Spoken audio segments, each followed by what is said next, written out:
Hi, this is John Kuntz. Welcome to this edition of the five-step not-for-profit strategy.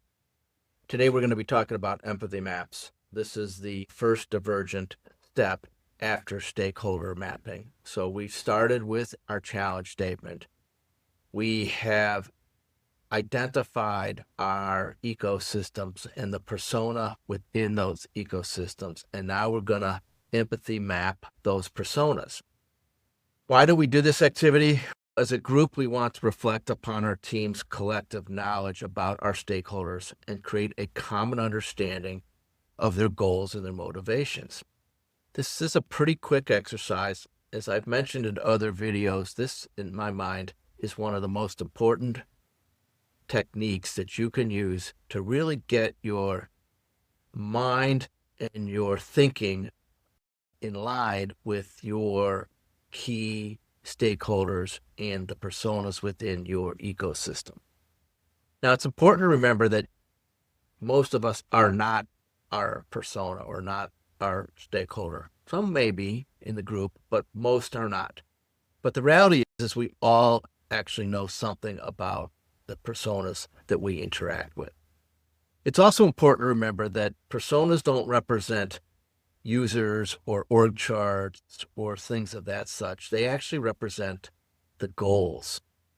So if we can reduce the number of goals down to a very few, then we can really get a good understanding of how the product and the programming and the services our not-for-profit offers to really drive value within that community and or ecosystem.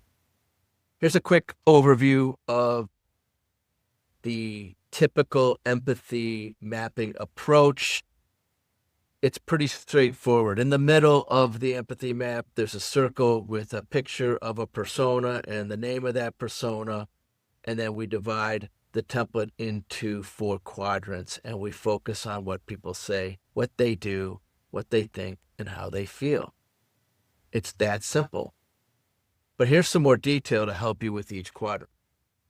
Don't get hung up on which quadrant your idea goes into, but a little rule of thumb is the left side of the empathy map says and does are things that you can observe. I can hear people saying things and I can watch them do things.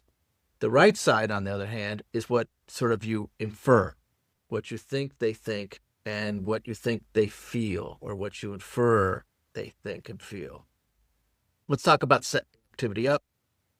We will provide a template for you, but if you were to do this on your own, it's pretty straightforward. You draw a picture of the persona, it goes in the center, and then you create 4 quadrants, and then labeling each quadrant, say, does, thinks, and feels. Your job here is to spend about 15 minutes capturing observation. So this is the idea generation phase. Everyone knows something about the stakeholder. Your goal is to go into the mural and spend 15 minutes per persona, use 1 sticky note per observation, and place it in the appropriate quadrant map on the mural.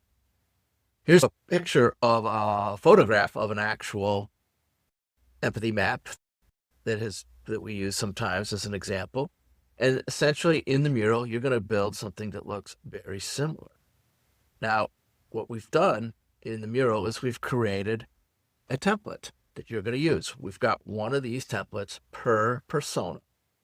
As I mentioned earlier, a picture of the persona, their name, and their role goes in the middle. In this quadrant, we put sticky notes on what that persona says. In this quadrant, we put in what that persona thinks. In this quadrant, we put what persona feels. And in the last quadrant, we write down what that persona does. Don't worry about duplicating any stickies. Just generate as many ideas as you can individually. We'll go back and we'll look at the quadrant for similar or related items, and then we'll start to cluster those sticky notes together. One of the ways you can move sticky notes around in the mural is to hold the Shift key and select multiple stickies at once. As you do this, imagine how the different aspects of your user's life really affect how they feel? Can you imagine yourself in their shoes? And then we'll regroup as a team and we'll spend about 10 minutes going through a playback.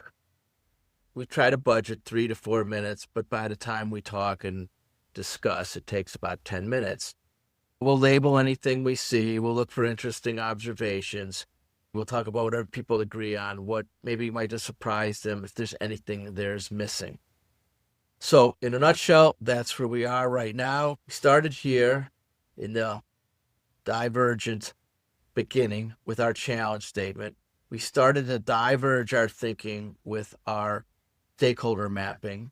And now we're up here in the top of our first divergent thinking exercise where we've observing and empathizing with our stakeholders and our personas. That's the next step for our process from empathy to transformation. Thanks for listening. Look forward to working with you in Mural.